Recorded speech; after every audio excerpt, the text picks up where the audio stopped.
Hello everybody, it's Sarah, and yes, I have been wearing the same 3 sweaters in all my videos, or almost all my videos in the past month or something, but I really like them, so sue me. And anyway, today we're talking about my February wrap-up, which I somehow read 28 books in February, which means I read a book a day. I don't know how that happened. I read over 10,000 pages. I read like 370 pages a day. What the fuck is wrong with me?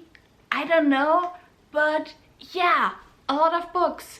Luckily, we don't have to talk about all of those books in this wrap-up. I will just share with you the books very quickly that I talked about in other videos, and then we'll move on to the books that I read in the second half of February, and I'll tell you more about those books. So the first stack of books I have right here are the books I talked about in my mid-month wrap-up. They are A Vow So Bold and Deadly by Bridget Camera, The Dubliners by James Joyce, Farewell Sidonia by Erich Hacker, The Pages by Muriel Bale, then Mask of Mirrors by M.A. Carrick. This is my reread of the 5th season by N.K. Jemisin, my reread of Warbreaker by Brandon Sanderson, and then my reread of the first 3 books in the Heroes of Olympus series by Rick Riordan. So my mid-month wrap-up, if you want to know what my thoughts were on these books, will be linked down below and up there. And then I also finished my secret TBR, which was reading my favorite booktubers' favorite books of 2020 in February, and I uploaded my vlog for that. I actually had to split it into 2 parts. Well, I didn't necessarily split it into 2 parts purposefully because it just didn't upload the complete file. So yeah, it's now in 2 parts on YouTube. I will leave both parts down below, although one part is mostly just the wrap-up if you're just interested in the wrap-up and not the entire vlog. But for that vlog in February, I read these books, which are The Midnight Library by Matt Haig, 100 Years of Solitude by Gabriel Garcia Marquez, The Only Good Indians by Stephen Graham Jones, and then There Were None by Agatha Christie, The Bear and the Nightingale by Catherine Arden, White Chrysanthemum by Marilyn Bracht, The Unspoken Name by A.K. Larkwood, Good Morning Midnight by Lily Brooks Dalton, and Wait by Jeanette Winterson. So if you're interested in my thoughts on these books, the videos are linked down below. And now we can finally go into the books that I read in the second half of February that I didn't read for my reading vlog.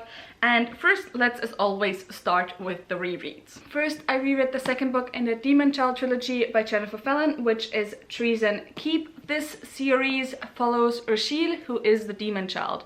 What that means is that she is a child who has been conceived, who has been born specifically with the destiny to kill a god, or the purpose, not the destiny, to kill a god.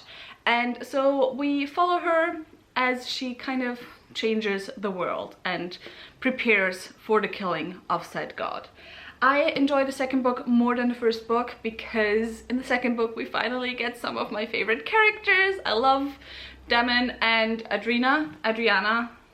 I'm so bad with names. But anyway, I love the 2 of them, and their banter, their chemistry is just amazing. But I will have a full review up once I am done with my reread, and it will probably be a joint review with the Wolfblade trilogy. So you'll probably be able to look out for that at the end of March, beginning of April. Then I reread The Final Empire by Brandon Sanderson. I was finally able to reread this because, as a lot of you might know, this book has been in the possession of one of my friends for the past 6 years, which was basically right after I finished the series for the first time. And I have been wanting to reread this for years, but I only meet that friend like 3 times a year. Every time he forgot to give me my book back. Then we met in December. He couldn't find my copy of the book, so he bought me a new one, and then he found my copy of the book. It's like a whole story. But anyway, I reread this for the Crab Along, which is a year-long Cosmere read-along. Technically, The Final Empire is the book for March, but who likes waiting? Also, the chat in the Discord just made me want to start early, so that's what I did. And as I said, this is the first book in the Mistborn trilogy. I think I said that already. I never know. You know I said it already, but I don't know if I said it in a part of a video where I fucked up and where I'm gonna cut that out. It's like YouTuber problems. Am I right? But anyway, this is the first book in the Mistborn trilogy, and in this one we basically follow a group of thieves as they try to steal from this tyrant, the Lord Ruler, who has been ruling this country for the past millennium, and they're gonna steal from him. They maybe wanna kill him as well, and it's a lot of fun. I love this series.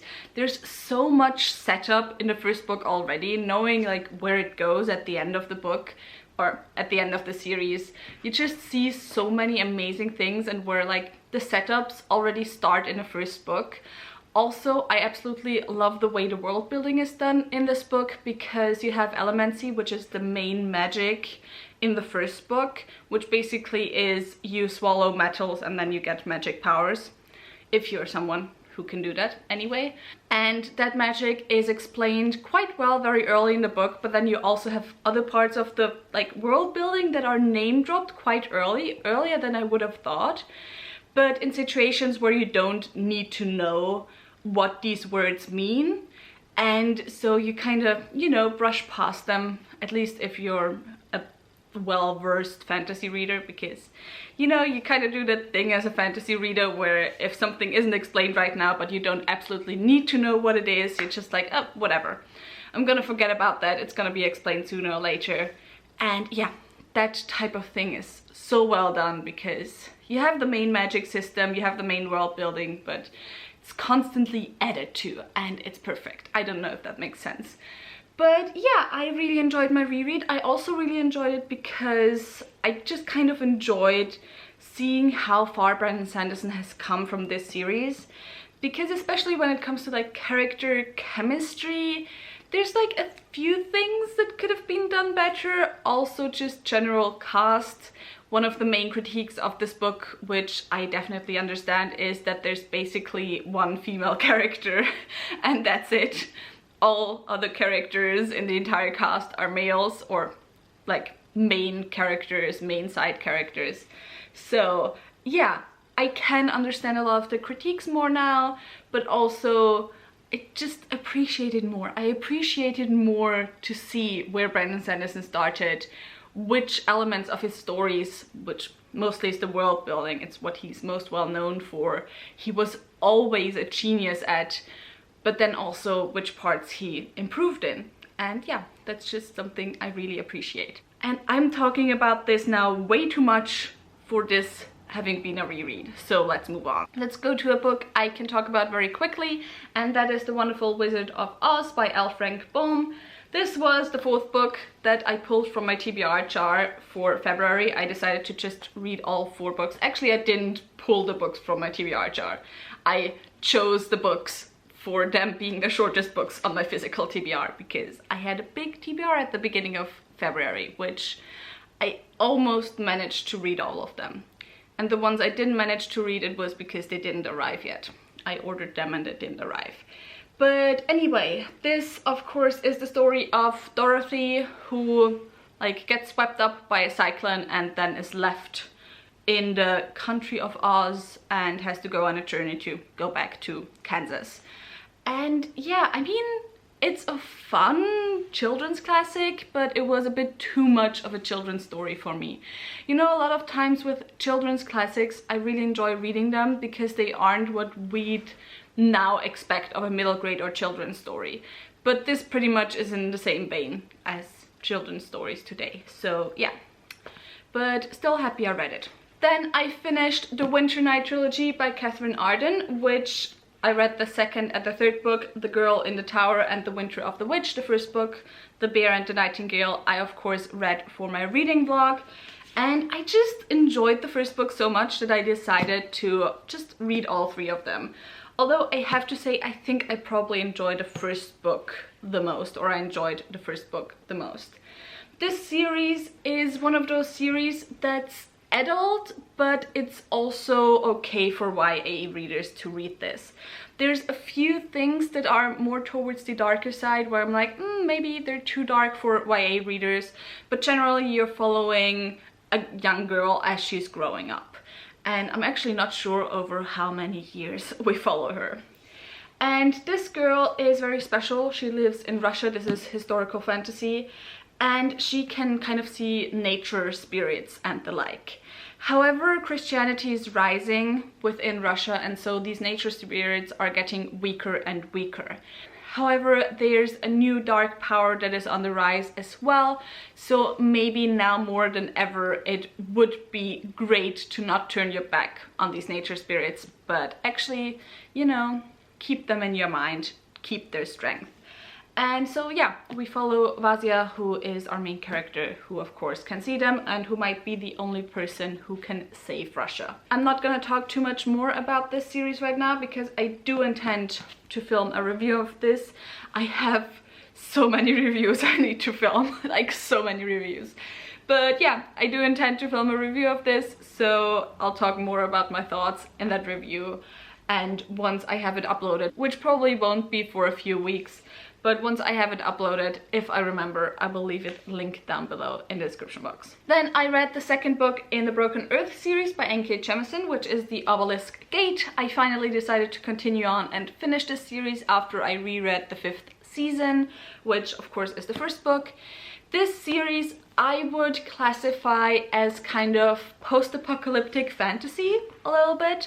It's kind of in between sci-fi and fantasy because you do have some technologies and so on, but you then also do have magic. And in this world, every few, I don't know, decades, centuries, something happens which is a 5th season, which basically is the apocalypse. And you also have people who can kind of control the earth, like they can control earthquakes and so on, which happen a lot in this world. But they are seen as dangerous, they are seen as less than people, and so yeah, kind of not the best life for them. And so we follow our main character Essen, who I always confuse with her daughter, who is called Nessen, because of course you're gonna call the two main characters something very similar.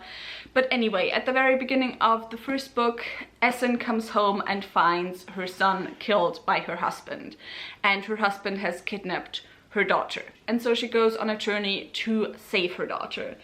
And yeah, I would say I enjoyed the first book more, especially on a reread, compared to the second book, because I don't know, I love moms in fiction. However, in the second book, she just, like, your main character Essen, she's not or doesn't seem to be all that preoccupied with finding her daughter again, which I found was a shame. But I did enjoy like kind of the expansion of the world building within this book, and I'm currently reading the third book. Gonna have a review up of all 3 books as well once I'm done. And yeah, so I can recommend this series and I'm so happy to be finally finishing it. Next book I have right here is The Ruin of Kings by Chen Lyons. This is the first book in the A Chorus of Dragons series. I'm currently buddy reading the series with Cleo from Bemused Bookworm. We're reading 1 book a month, and then in May book 4, which is the second to last book, is coming out, and then we're gonna buddy read this, and then maybe next year we're gonna buddy read the 5th book when it comes out. But anyways, this series follows Kirin, who is kind of taken off the streets as a lost heir to this like ruling family.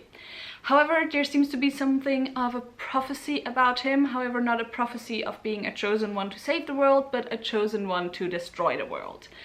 And to be honest, for once, even though I have read this book, I'm actually telling you the summary more from the back of the book than actually the contents of the book, because I am confused.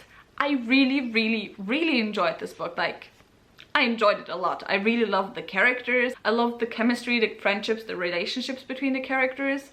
However, I am still so confused when it comes to world building. I am confused when it comes to timelines. I'm confused when it comes to like, did that happen like 100 years ago? Did it happen a millennium ago? Did it happen 50 years ago? Did it happen 30 years ago? When did it happen? What exactly happened? What's going on? Who's who? How are they related to each other? Like, a lot of confusing things in this first book, but I still really enjoyed it, and that's the main thing. And as I said earlier, when it comes to the Final Empire, I, as a fantasy reader, I am not bothered about being confused as long as I can get the general gist of the main story. I'm like, yeah, sure, fine. I'm sure I'll get it at some point. So yeah, definitely not a book I would recommend to fantasy beginners though. So just be aware of that. And yeah, once the 4th book will come out, once I've read the 4 books that are gonna be out by the end of this year, I will also review the first 4 books.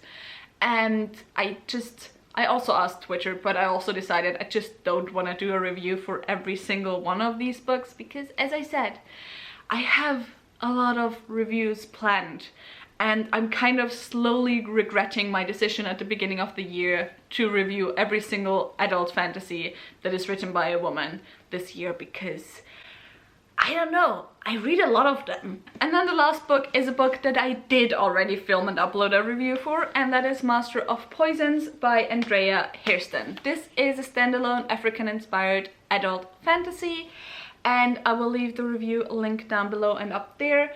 And this is also kind of hard to explain. This I would categorize almost as environmental fantasy, because in this country, their farmland is taken over by the poison desert. And so the Master of Poisons, who is the spy master to the king of this country, is sent into exile to find a solution to the poison desert. And yeah, I also really enjoyed this. This also was a book that confused me a lot, where half the time I didn't know what's going on. But the writing is absolutely, or less the writing, but more the storytelling is just absolutely beautiful and I absolutely loved it. But again, if you want to know all of my thoughts, the review is linked down below. And yeah, that was it for all the books that I finished in February. If you have read any of the books I just talked about, or if you have any thoughts on them, leave them in the comments down below and I'd love to hear them. If you enjoyed this video, maybe think about giving me a thumbs up and also maybe subscribing. All the links to my social media are in the description box down below, so go and check those out. All the links to my book club of Queens, Witches and Valkyries, where I read 1 adult high fantasy book written by a woman per month, will also be linked down below. And yeah, with that said, I hope I'll see you soon. Bye!